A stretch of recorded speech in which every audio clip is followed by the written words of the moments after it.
다음 전기저항과 전류의 화학작용에 대해서 알아보도록 하겠습니다. 먼저 전기저항. 저항에 대해서는 이미 우리가 알아봤죠.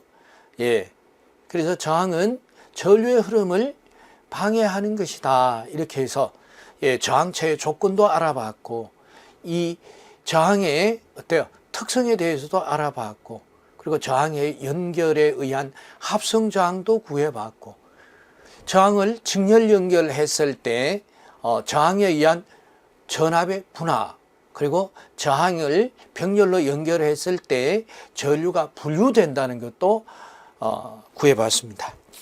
자, 그래 4.1 전기저항은 고유저항과 전도율. 그래서 R은 로가 고유저항이에요. 고유저항이다.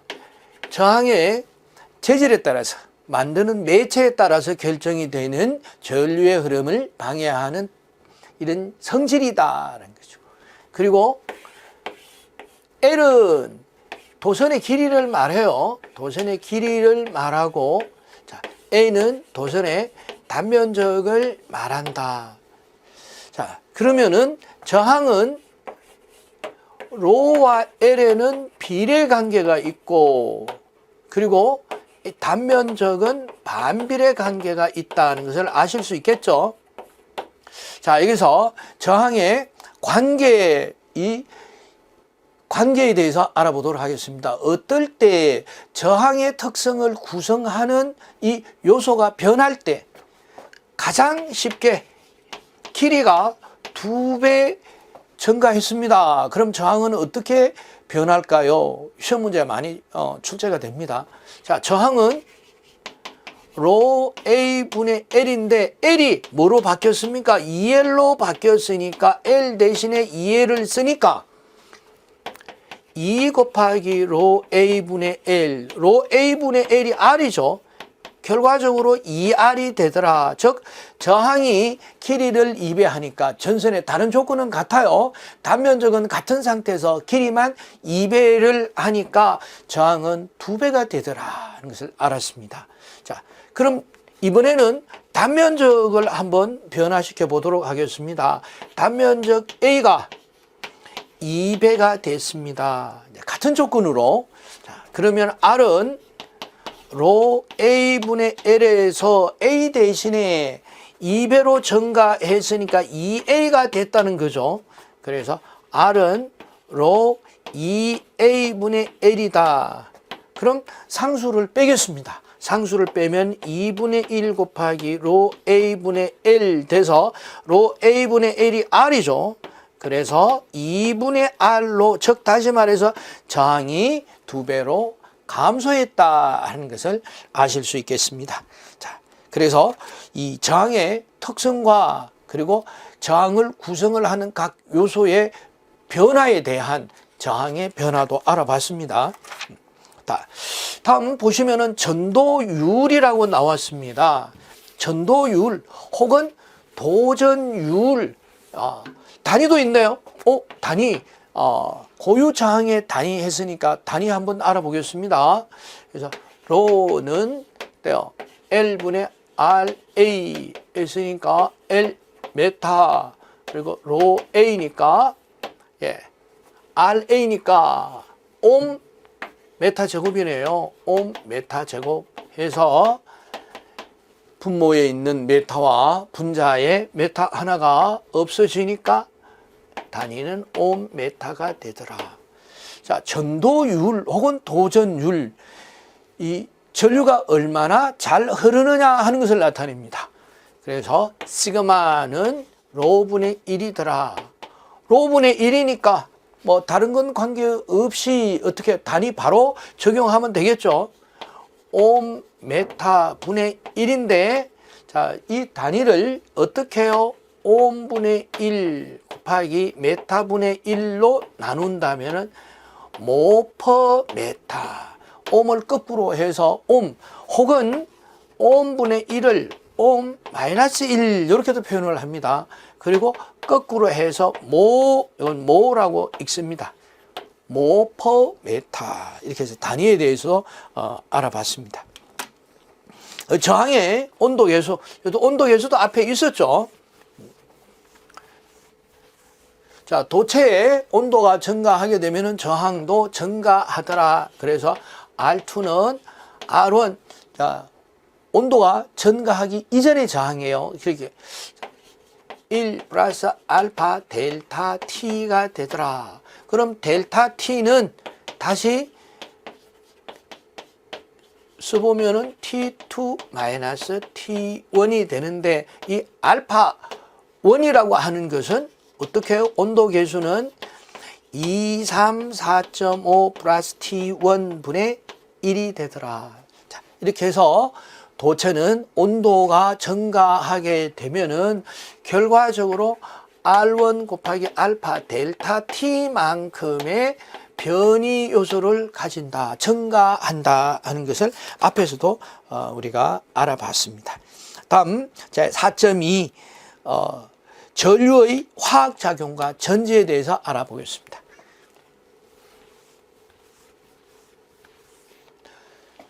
전지, 이제 첫 번째 패러데이의 법칙이다. 그래서 패러데이의 법칙 혹은 석출량의 법칙, 이렇게 얘기를 합니다.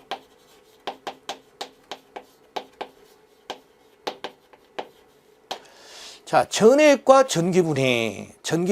자, 물에다가, 비커에다가 양극과 음극을 설치하고 물 속에 전해질을 어때요? 녹인다면은, 이 물이에요. 물에다가 전해질을 첨가한다면은, 전해질은 물에 녹으면 플러스 이온과 마이너스 이온이 분리되는 물질이에요. 그럼 전해질이 물속에 녹은 것은 전해액이 되겠죠. 전해액. 그래서 플러스 이온은 음극으로, 마이너스 이온은 양극으로 해서 전자의 이동이 있죠. 그럼 전류. 그래서 부하를 연결한다면은 불이 오겠죠. 전류가 흐른다. 이것을 전기분해라고 하고, 음극에 불순물이 석출이 되겠습니다. 석출이 된다. 이 석출량을 어떻게 구하느냐 하는 것이 패러데이의 법칙이에요. 자, 교재를 한번 보도록 하겠습니다. 이렇게 이론을, 이제 개요를 먼저 머리에 이해를 해놓고, 전해액과 전기분해, 물에 녹아 양이온과 음이온으로 분리되는 물질을 전해질이라고 한다. 그래서 양이온과 플러스와 마이너스 이온으로 분리되는 물질을 전해질이라고 하고, 이 전해질이 물에 녹으면 전해액이라고 한다. 설치하고 전기를 흘려 화학분해, 즉 이온의 이동을 일으키는 현상을 전기분해라고 한다. 그래서 알아봤습니다. 그래서 전기분해 이 현상을 이용한 것이 어때요? 전지가 됩니다. 자, 패러데이의 법칙, 자, 석출량의 법칙이다, 이렇게 말씀을 드렸어요. 그래서 석출량의 법칙은, 석출량 W는 KQ g이다. K는 화학 당량을 얘기합니다. 화학 당량을 얘기하고, Q는 전기량을 말합니다. 그럼 전기량 Q는 I 곱하기 T가 되고, 화학 당량은 원자 가분의 원자량이다. 대부분의 경우가 원자량을 원자 가로 나눠서 화학 당량을 구하는 문제는 출제되지 않습니다.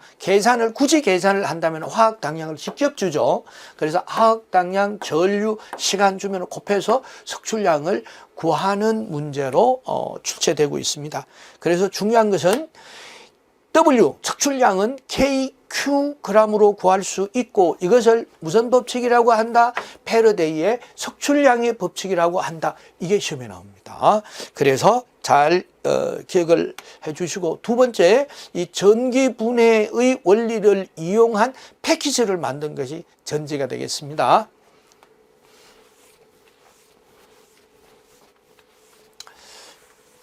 자, 전지는 1차 전지와 2차 전지로 구분할 수 있습니다. 그래서 1차 전지, 2차 전지, 1차 전지는 재충전 불가. 우선 충전 가능. 자, 1차 전지에는 주로 망간 알칼리 전지가 있습니다.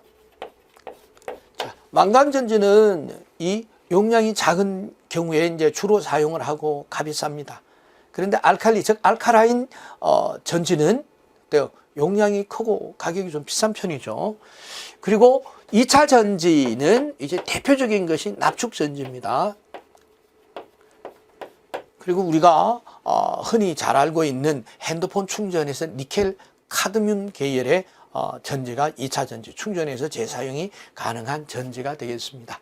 자, 그래서 1차 전지는 재충전이 불가능한 전지요. 2차 전지는 충전이 가능한 전지다. 이렇게 정의를 했습니다.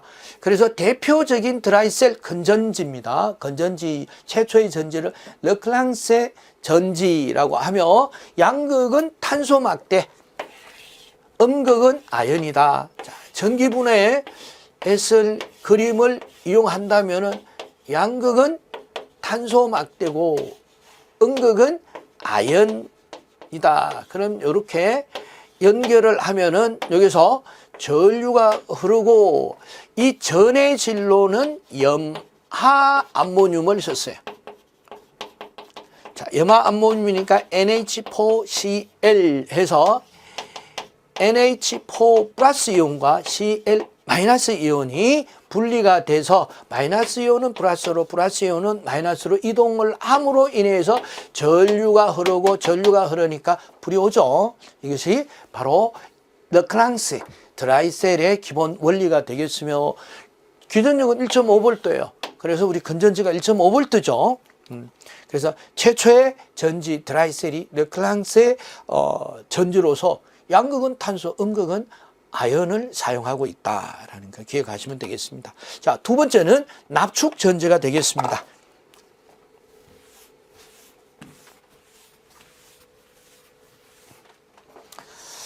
자, 납축 전지는 이 양극의 PbO2, 즉 이산화납을 사용하고 음극의 납을 사용하며 전해 진로는 H2SO4를 씁니다. 즉 황산을 써요. 자, 그래서 이온식이 이산화납 양극입니다. 그리고 2배의 H2SO4 황산이죠. 전해익입니다. 그리고 Pb 여기서 음극입니다. 그래서 음극을 납을 사용한다고 해서 납축전지라고 하죠. 자, 이 방전을 하게 되면은 음극과 양극이 황산납으로 바뀌어요. PbSO4, PbSO4. 자, 이게 시험에 언급이 되는 그런 경우도 있었습니다. 납축전지는 방전을 하게 되면 양극도 황산납, 음극도 황산납이 되고 전해액은 어때요? 이제 물이 되니까 더 이상 전기 분해가 일어나지 않습니다. 그래서 충전을 함으로써 다시 어때요? 황산이 만들어지죠. 다시 이온이 양극에 있던 SO4, 음극에 있던 SO4가 수소와 결합해서 황산이 돼서 다시 방전을 할 수 있도록 그래서 방전, 충전을 해서 대사용할 수 있다. 자, 방전 종지 전압은 2V고 원래 터미널 전압 기전력은 2V고 방전 종지 전압은 1.8V입니다. 다시 말해서 1.8V, 2V가 1.8V로 떨어지면 충전을 해야 된다. 이런 얘기가 되겠고요. 비중은 자 1.23에서 1.26 정도가 됩니다. 이제 여기서 반올림을 하면 1.2에서 1.3 이렇게 되죠. 그래서 여기서 가끔은 비중을 물어보는 문제가 출제가 되기도 합니다. 그래서 1.23에서 1.26이 되고 단자 전압은 터미널 전압은 2V고 방전 종지 전압은 1.8V다. 납축 전지는 우리가 흔히 사용을 하는 전지가 2차 전지가 뭐 차량용 배터리 전부 납축 전지예요. 그래서 좀 기억을 하셔야 되겠습니다. 그리고 용량은 암페어 곱하기 H 그래서 AH로 기억을 하시고 표준 방전 시간 시간은 10시간입니다. 1시간이다. 이렇게도 기억을 좀 같이 기억을 해 주시면 좋겠습니다. 자, 다음은 국부작용과 분극작용. 이 전기분해에 있어서 어때요? 전류의 흐름을 방해하는 현상이 국부작용과 분극작용이에요.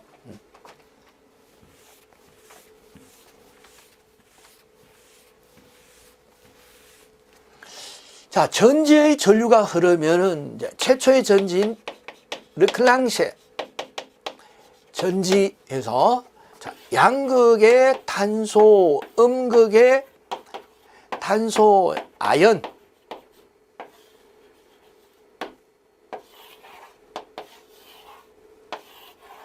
자, 이렇게 가정을 해보겠습니다. 그럼 양극에는 수소 기포가 생겨서 역기전력이 형성이 되므로 전류의 흐름을 방해하는 현상을 분극작용이라고 합니다. 자, 그리고 음극에는 석출물이 생겨요.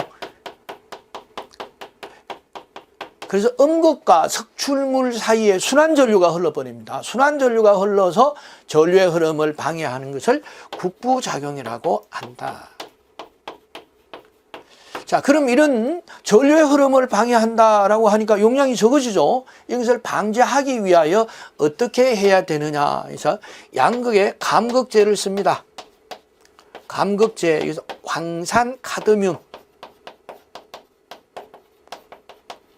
자, 음극은 수원으로 도장을 한다. 수원으로 도장 혹은 도금이라고 하면 되겠네요.